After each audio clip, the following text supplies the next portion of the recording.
하나님의 말씀은 요한복음 4장 19절부터 26절까지 말씀 봉독을 하겠습니다. 여자가 가로되 주여 내가 보니 선지자로소이다. 우리 조상들은 이 산에서 예배하였는데 당신들의 말은 예배할 곳이 예루살렘에 있다 하더이다. 예수께서 가라사대 여자여 내 말을 믿어라.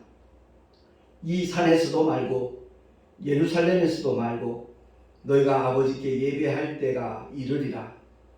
너희는 알지 못하는 것을 예배하고 우리는 아는 것을 예배하노니 이는 구원이 유대인에게서 남이니라. 아버지께 참으로 예배하는 자들은 신령과 진정으로 예배할 때가 오나니 곧 이때라. 아버지께서는 이렇게 자기에게 예배하는 자들을 찾으시느니라. 하나님은 영이시니 예배하는 자가 신령과 진정으로 예배할지니라. 여자가 가로되 메시아 곧 그리스도라 하는 이가 오실 줄을 내가 아노니 그가 오시면 모든 것을 우리에게 고하시리이다. 예수께서 이르시되 내게 말하는 내가 그로라 하시니라. 아멘. 기도하겠습니다. 사랑과 은혜가 풍성하신 살아계신 하나님 아버지 감사합니다. 오늘은 성경을 알자 23번째 시간입니다. 과연 우리가 하나님을 예배할 때마다 어떻게 예배하는 자가 되어야 될 것인가? 말씀을 통하여 우리 모두가 깨닫기를 원하며 정말 주님이 기뻐하시는 예배자가 되게 하여 주시옵소서. 우리 구주 예수 그리스도 이름으로 감사하며 기도하옵나이다. 아멘. 주일마다 믿는 자들은 교회를 찾지요. 하나님의 사랑과 은혜와 아직 무관한 사람들은 계절마다 아름다운 곳을 찾아서 떠납니다. 오늘도 교회를 오면서 인천 대공원 쪽을 피한 이유가 그 단풍 구경하기 위해서 몰려드는 차량이 많기 때문에 작년에 한번 고생을 한 적이 있거든요.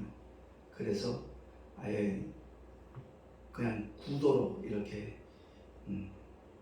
교회를 왔는데 그렇습니다. 교회를 오는 이유와 목적이 있잖아요. 그건 다름이 아니라 정말 하나님을 예배하기 위하여 교회를 찾는 자들이라면 그들은 지혜 있는 자요 하나님이 참으로 기뻐하는 사람인 줄로 믿습니다. 교회를 하는 참된 목적은 유일입니다.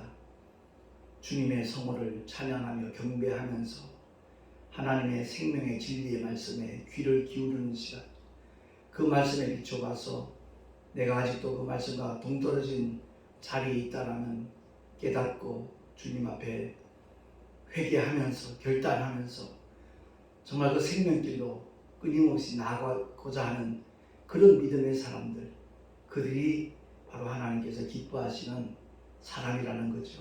그런데 주일 예배는 한 가지 우리가 알아야 돼요. 다름이 아니라 내가 여전히 이 험악하고 힘들고 고통스러운 세상을 살아가고 있고 많은 유혹이 있고 시험거리가 있다 할지라도 여전히 부활의 산소망을 놓치지 않고 이렇게 주님을 예배하고 있습니다라는 그 고백이 바로 주일 예배라는 사실입니다.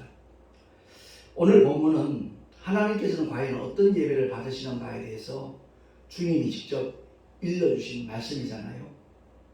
우리는 예배 장소를 굉장히 중요시합니다. 어느 교회 다니느냐, 그게 하나의 자랑거리나 자부심이 되는 경우도 없지 않아 있고요. 그 장소에 대한 어떤 생각들이 제각기 다를 수가 있습니다. 근데 아무리 웅장하고 화려하고 거대한 예배당이 있다 할지라도 그것과 하나님의 뜻과는 상관없다는 것을 알고 있는 사람은 많지 않은 것 같아요. 저도 신학교를 졸업하고 난 다음에 어찌하든지 한번 교회를 크게 부흥시키고자 하는 그 마음을 가지고 제가 8번째까지 그렇게 개척을 했다고 그랬잖아요. 목적은 딴 것 아니었어요.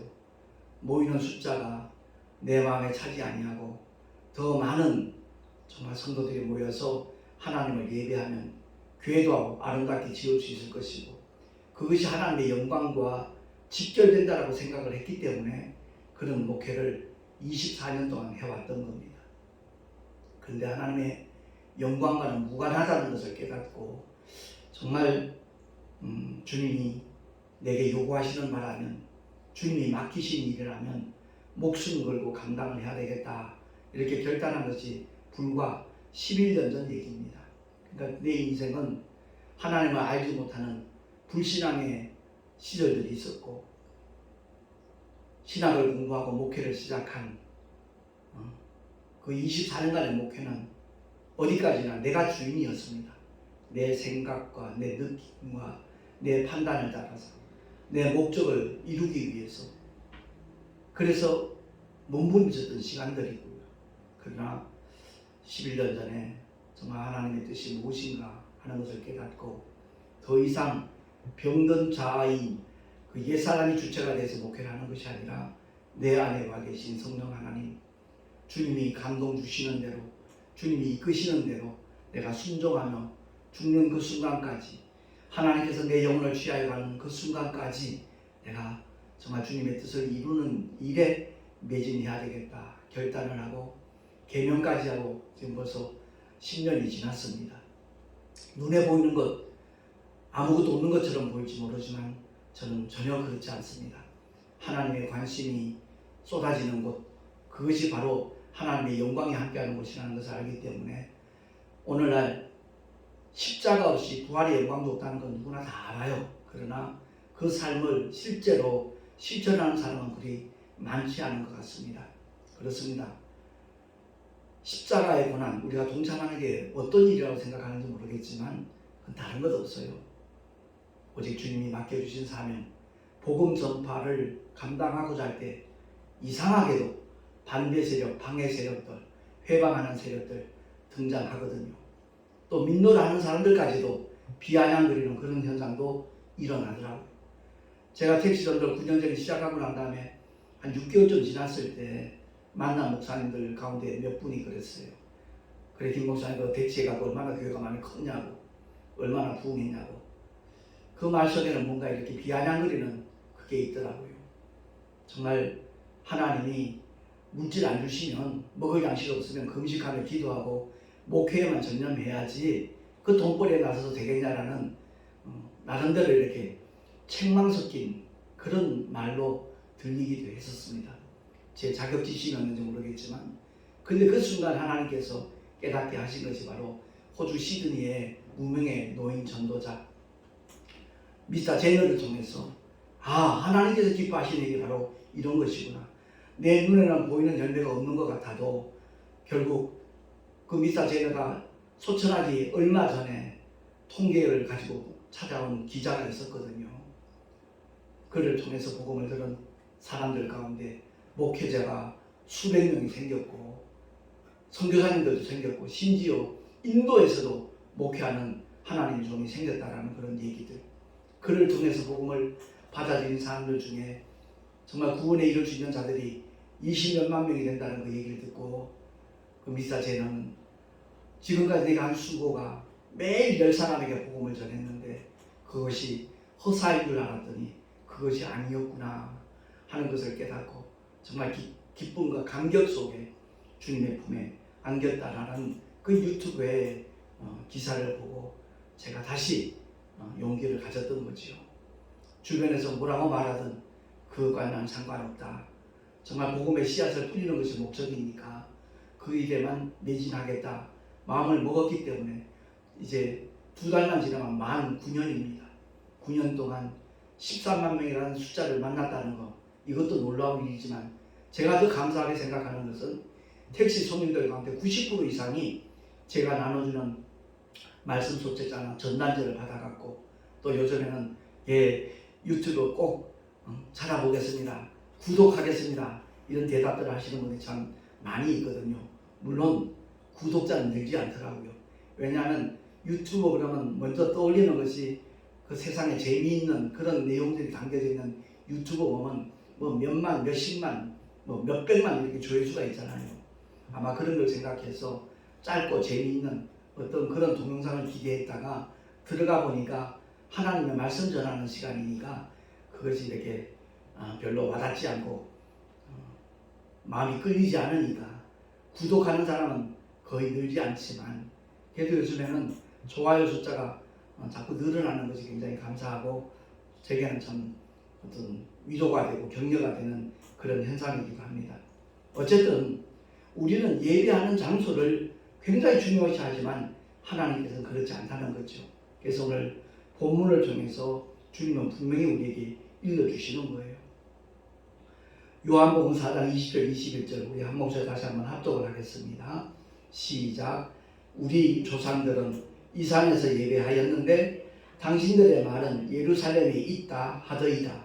예수께서 가라사대 여자여 내 말을 믿어라.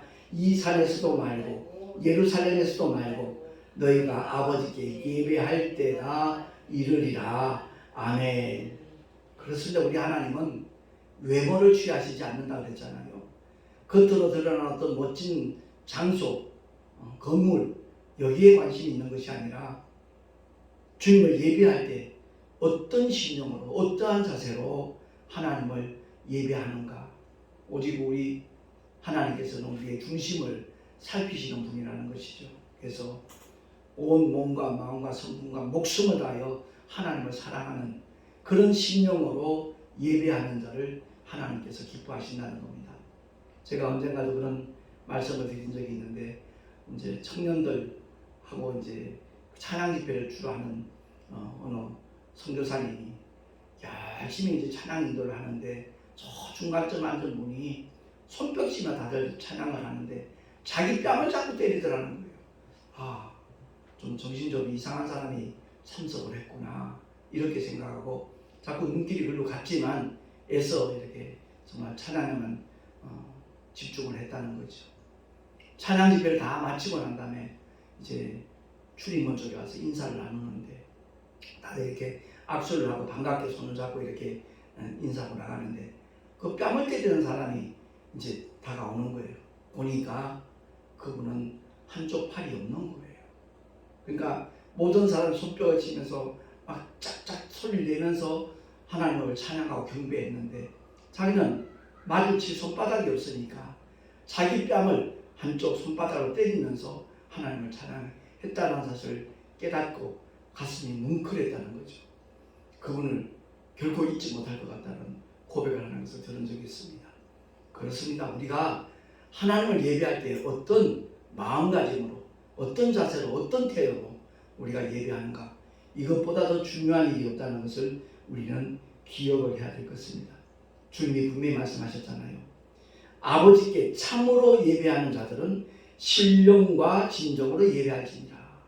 신령과 진정. 신령은 바로 성령을 말씀하는 거잖아요.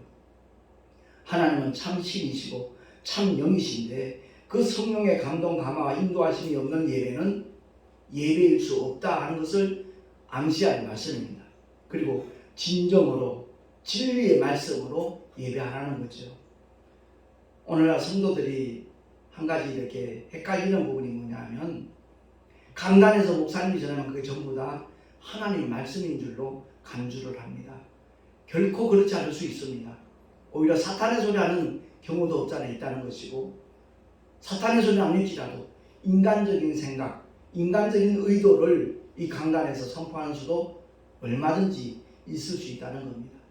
그래서 예배할 때마다 우리가 미리 기도로 준비하는 것은 주의 종을 통해서 저 말씀을 전하는 메신저를 통해서 하나님의 생명의 말씀, 진리의 말씀이 증거되는 한 시간이 되게 해달라고 간절하게 기도하는 이유가 바로 거기에 있는 겁니다.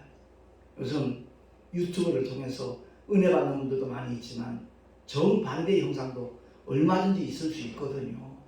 사탄의 소리가 세상에 물들고 오염된 잘못된 사상이 가미가 된 그런 메시지가 목사님들 쪽에서 이렇게 선포되는 경우 정말 여과 없이 받아들이게 되면 그 영이 사는 것이 아니라 오히려 병들고 영혼이 망할 수 있는 위험성이 있다는 것을 우리가 깨달아야 될 줄 믿습니다. 그래서 제가 목사님들이나 성도들에게 가장 권하는 말씀 중에 하나가 성경 많이 보자는 겁니다. 정말 하나님의 말씀을 보고 또 보고 읽고 또 읽고 끊임없이 하나님을 말씀을 가까이 하는 것, 그게 참 지혜로운 성도의 삶이다 하는 것을 제가 말씀을 드리는 겁니다. 하루에 밥 3끼 꼬박꼬박 챙겨 먹듯이 우리 영혼의 양식인 하나님의 말씀을 끊임없이 우리가 먹고 마실 때 그야말로 그 영은 더욱더 강건해지고 아버지의 뜻을 올바로 깨달아 알 수가 있고 또한 실천할 수 있는 힘과 은혜와 능력까지도 더딥혀지기 때문에 그렇습니다.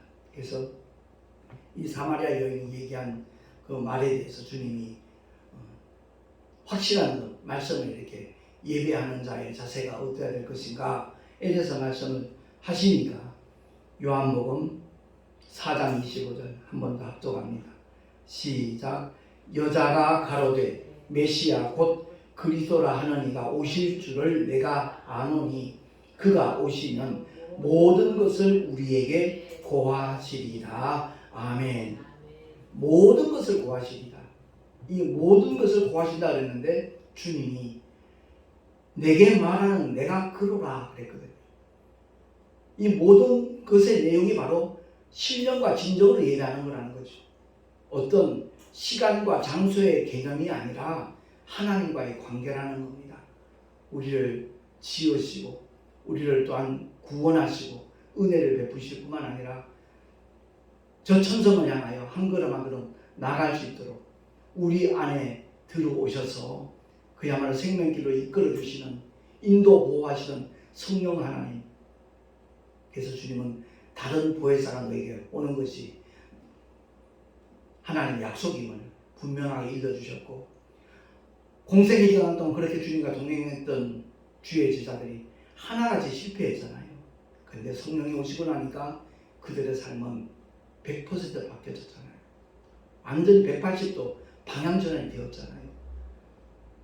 이 세상의 어떤 부귀 영화를 잠시나마 꿈꿨던 그들이 주님의 공생의 절정인 십자가의 사건 앞에서는 뿔뿔이 흩어지고 도망치고 부인하고 배반했던 그들이었으나 오순절날 성령 하나님이 임하시고 나니까 다른 보혜사가 오시고 나니까 그들의 삶은 그야말로 복음을 위하여 주 예수의 이름을 위하여 온전히 헌신하고 죽도록 충성하는 하나님의 종들이 되었다는 것을 사도행전을 통해서 우리가 확인할 수 있게 되어지는 겁니다. 그래서 이 강단에서는 오직 생명의 말씀이 선포되어야 되는데 성도들이 성경을 많이 봤으면 주님의 뜻을 알면 아무리 강단에서 증거되는 말이지만 전 하나님의 말씀이 아니다 하는 것을 분별할 수 있다는 거죠. 굳이 판단하고 비판할 이유는 없지만 분별할 수 있는 능력이 있다면 그 사람은 복 있는 사람입니다. 그런 사람을 하나님은 기뻐하시고 그들을 통해서 하나님의 역사를 펼쳐나간다는 것을 우리가 기억해야 될 것입니다.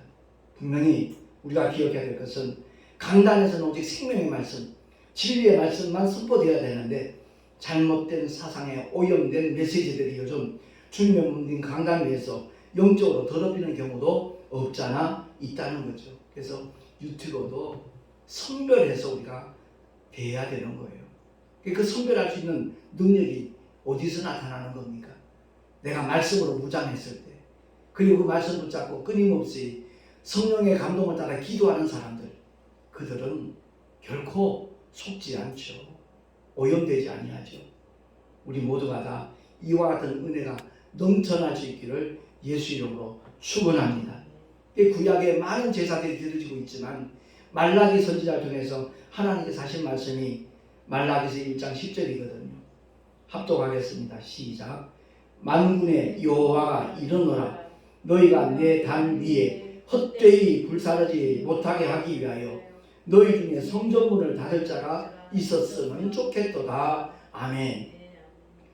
당시 유대인들이 하나님 앞에 영광을 돌린다고 자기들 죄와 허물을 씻음받기 위해서 그 단에다 불을 사르고 있지만 정작 하나님께서는 헛되이 불사르고 있다는 거죠. 그래서 누군가가 좀 성전문 좀 닫았으면 좋겠다.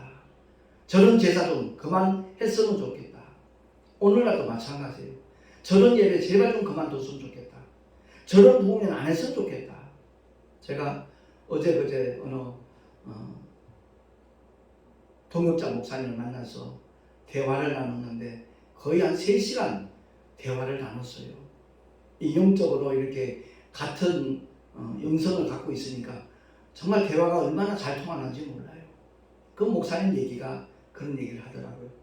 누군가 새로운 부흥사 단체를 만들었으니까 목사님도 좀 동참해서 같이 일을 하자고 그러더래요. 그랬더니 그 목사님이 어떻게 대답했는가 저한테 말씀하는데 내 마음이 시원하더라고요. 아니 목사들 대여섯 명 모여가지고 자기들끼리 설교하고 자기들끼리 부흥회하고 자기들끼리 얼마 헌금하고 그거 갖고 맛있는 식사 나눠 먹고 그러고 헤어지는 거. 그게 무슨 부흥회냐고. 왜들 그렇게 고생들 하냐고. 그냥 집에서 하라고.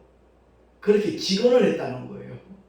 그 말을 들으니까 참 내가 못하는 말 그분이 대신해 준 것 같은 느낌도 들고 그렇습니다. 저도 13년 동안 한국기독교연합회에서 부흥사단체에서 제가 활동을 했지만 그 중에는 정말 전혀 아니다 싶은 사람들도 있고 정말 귀한 메시지를 이렇게 나누는 신실한 하나님의 종들도 있고 그렇더라고요. 언젠가 우리 교단에서 행사를 하면 참 그런 목사님을 강사를 한번 모셨으면 좋겠다는 그런 마음을 갖고 있는 목사님들도 몇 분 계시거든요. 그렇습니다. 우리는 다 정말 하나님의 말씀을 대언하는 하나님의 마이크가 돼야 되고 하나님의 스피커가 돼야 되는데 마이크나 스피커가 자기 소리를 내게 되면 하나님의 메시지가 전달될 수가 없지요. 그렇습니다. 과연 나는 어떤 예배를 드리고 있는가? 우리가 돌아봐야 돼요. 주님은 말씀하셨어요.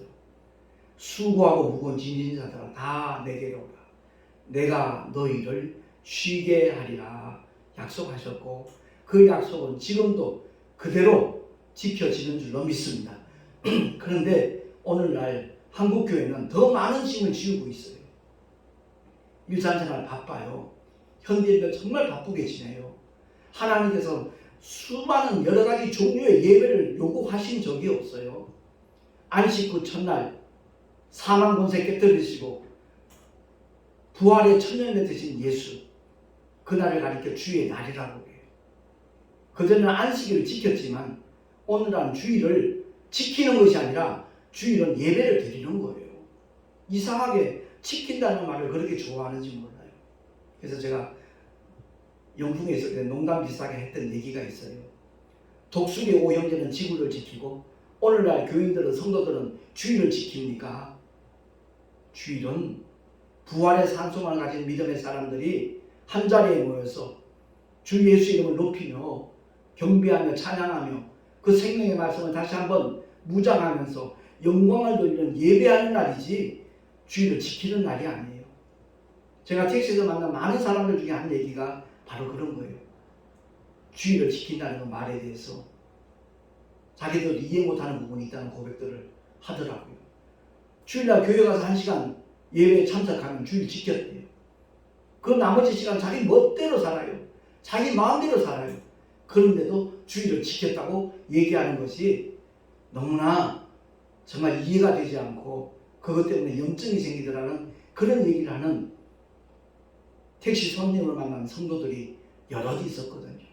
그렇습니다. 우리는 일주일 동안 열심히 땀 흘려 일해야 돼요. 그 현장에서 만나는 모든 사람들에게 그들이 직장 동료이든 거래처이든 손님이든 그들에게 복음을 전하는 정말 하나님의 스피커로 복음 전파자로 충성하다가 주일날 주님 앞에 나와서 내가 한 주간 동안 이렇게 믿음을 지켰습니다. 주님이 맡기신 사명 감당했습니다. 이렇게 고백하는 시간이 주일 예배가 돼야 되거든요. 근데 오늘 대다수의 성도들은 그렇습니다. 일주일 동안 넘어지고 쓰러지고 자빠진 그 모습들을 하나님 잘못했어요. 용서해 주세요. 그게 다람쥐 채받기도듯이 반복되는 예배라면 과연 그 예배를 하나님이 받으시겠는가? 아니라는 거죠. 우린 가장 심각한 문제를 너무 가볍게 여겨요. 가장 영원한 문제를 그냥 순간적으로 그냥 넘겨버리고 마는 그런 어리석음을 사실 범하고 있거든요. 왜 그렇죠? 원수마귀가 이렇게 속이기 때문에 그렇다라는 사실입니다. 주님 안에서 사는 자들, 항상 깨어 기도하는 자들, 성령께서 그걸 비춰주셔요. 깨닫게 하셔요. 하나님의 말씀을 내 이성으로 난도질하고 헤아리는 것 절대 하나님께서 기뻐하시지 않는다는 것을 정말 하나님께서 알게 하셔서 저는 그게 너무 감사한 거예요. 제가 하나님의 말씀을 가까이 할 수 있었던 것은 정말 하나님의 특별한 섭리였구나 하는 것을 뒤늦게 알게 된 겁니다. 우리 군대 생활은 36개월 했어요. 36개월, 3년 동안 하는 동안에 1년 반은 제가 굉장히 고생을 했지만 1년 반은 아주 편하게 군생활을 했다 말씀드렸잖아요. 갑자기 PX 관리병이 돼가지고.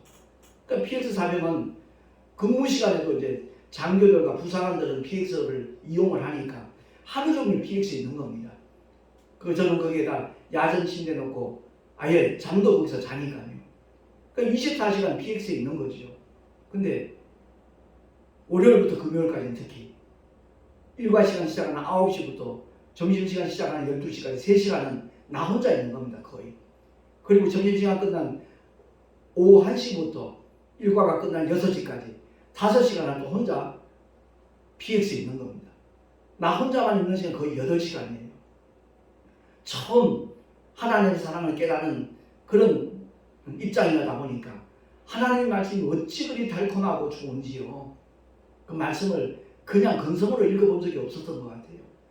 참 마음이 뜨거워지고 눈물을 흘리면서 감사하며 감격하며 기뻐하며 그리고 애통해하면 하면서 회개까지 하면서 하나님의 말씀을 계속 반복을 하니까 신약은 하루에 1독 이상 할 수 있잖아요. 그러니까 1년 반 동안 얼마나 많이 성경을 받겠습니까? 내가 성경 구절을 암송해야지 생각해 본 적 없고요. 제가 늘 강조하는 게 그거예요. 하나님 말씀을 암송하려고 할 이유는 없다. 그 말씀의 의미가 무엇인가를 바로 알고 성경을 바꾸지 말라는 이유가 그 말씀이 어디쯤 있다는 것을 매일 대하다 보면 알게 되거든요. 자, 우리 동네 슈퍼가 어디 있다. 그 번지수 알 필요 없어요. 위치만 알면 되잖아요. 목욕탕이 어디 있다. 이발소가 어디 있다. 굳이 그 지번을 알 이유가 없는 겁니다. 이와 마찬가지로 몇 장 몇 절 그걸 알아둘 이유는 없어요. 물론 설교를 하다 보면 몇 장 몇 절에 이 말씀이 있습니다. 가끔 인용하는 경우 있죠. 그렇지 않은 경우에야 하나님의 말씀이 어디 있다는 것, 어떤 약속이 주어졌다는 것, 하나님께서 어떤 일을 우리에게 맡기고 분부하셨다는 것, 그것이 성경에 다 기록되어 있으니까 그 말씀을 깨닫고 아는 것, 그거보다 더 중요한 일이었다는 것을 우리가 기억을 하고 수요 예배, 금요 예배, 주일 저녁 예배, 새벽 기도의 일주일 이를 가리켜 정말 공예배라고 표현하는 사람도 없잖아 있더라고요. 성경에도 없는 공예배를 누가 만들었는지 저는 모르겠습니다만은 정말 우리가 예배하는 자세는 안식 후 첫날 부활의 첫 열매 되신 주님께서 우리에게 영원한 부활의 산소망을 허락하신 날, 우리가 죄사함 받은 확증되는 날, 그날이기 때문에 주일마다 모이기에 힘쓰는 하나님의 사람들이 되어질 때 그 예배를 통해서 하나님은 영광을 받으시는 줄로 믿습니다. 그래서 오늘날 현대 교회들이 너무 종교 행위를 강조하다 보니까 그것 때문에 오히려 부작용이 일어나는 경우도 없잖아 있다는 거죠. 한 집사님인데 택시에서 만난 분이에요. 교회를 열심히 다녔대요. 근데 너무 중요한 거래처 손님이 온다 그래가지고 수요일에 한번 빠졌대요. 그랬더니 다음 주일날 사모님이 바로 그 부분에 대해서 아주 비판을 하더라는 거죠. 거기에 너무너무 상처를 받고 결국 그 교회를 떠났다는 얘기를 하는 집사님을 만난 적이 있습니다. 그 말을 들을 때 참 마음이 아프더라고요. 누구보다도 열심히 정말 하나님을 사랑하고 교회를 섬기던 집사님이 수요일에 한번 빠졌다고 그것 때문에 그렇게 질책하는 그 사모님은 물론 그 영혼을 나름대로 사랑하는 마음으로 질책을 했겠지만 하나님의 의도와는 상관없는 그런 행위를 했구나, 월권을 했구나 이 생각이 사실 들더라고요. 그렇습니다.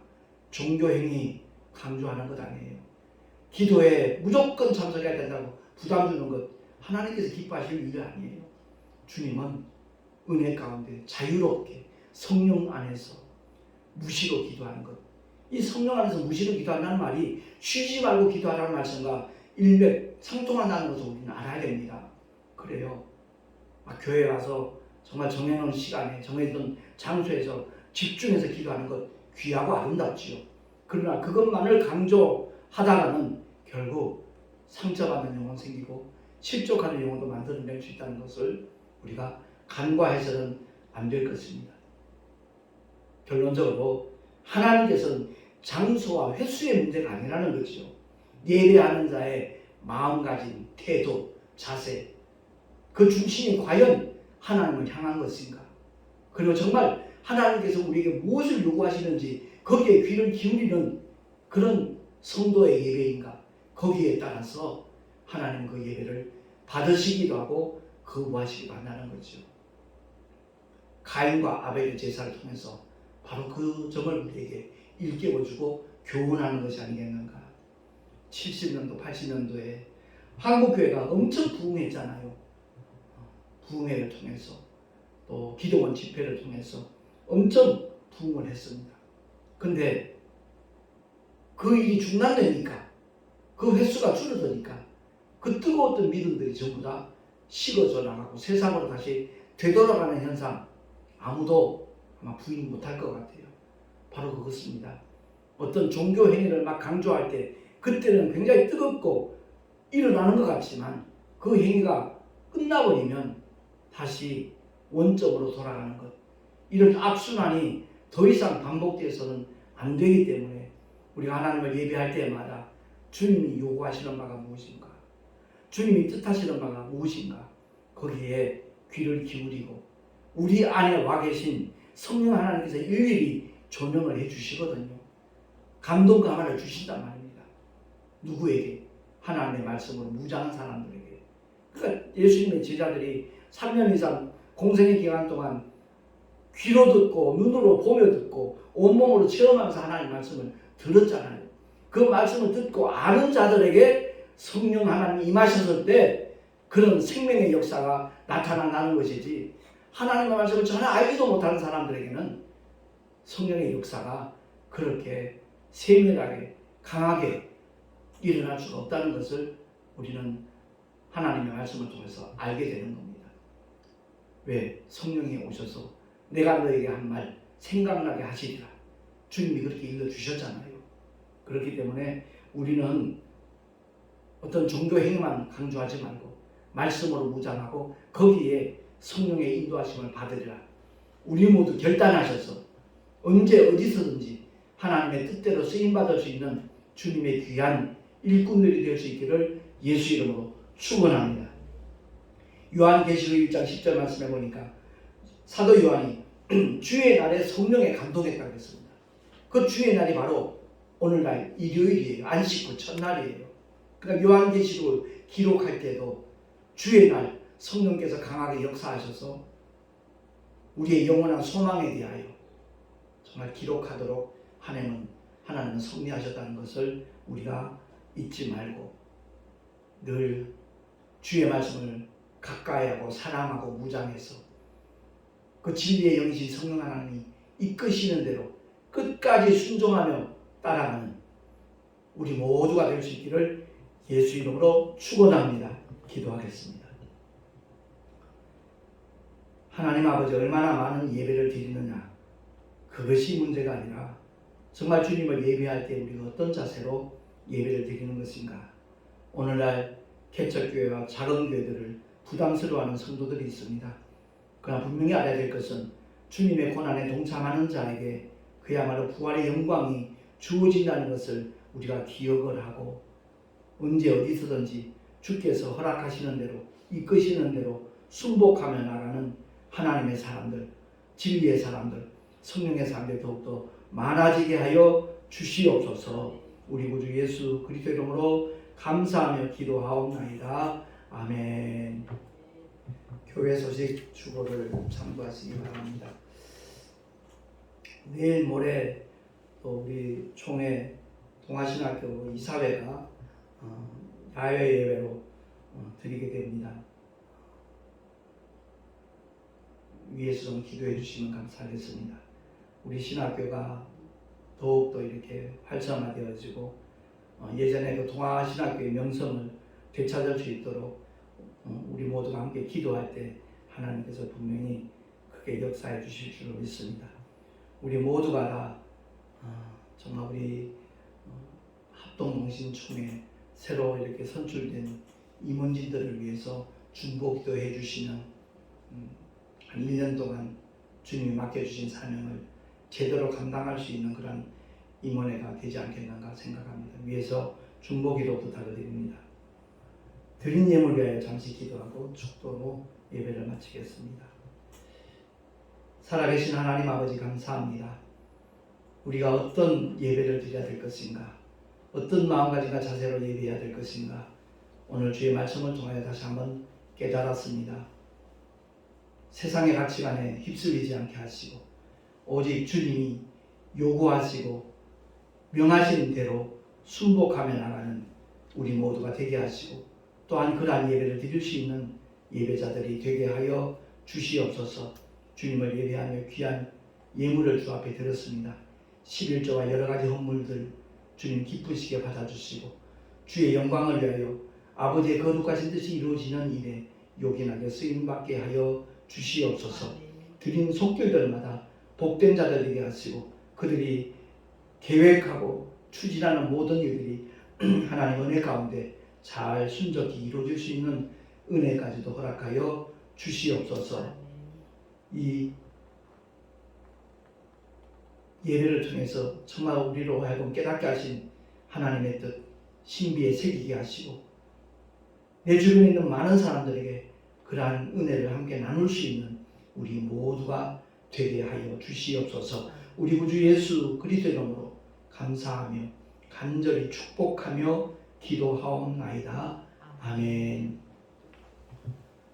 이제는 우리 주 예수 그리스도의 크신 은혜와 하나님 아버지의 영원하신 사랑하심과 보혜사 성령 하나님의 내주교통 인도하심과 축복하시니 신령과 진정으로 예배하리라 결단한 하나님의 사람들 머리 위에 그 가정과 자녀들과 경영하는 모든 일들과 삶의 자리 위에 또한 주께서 피로 갖추고 세우신 주님의 모든 교회들 위에 지금으로부터 영원토록 함께 있을지어다. 아멘.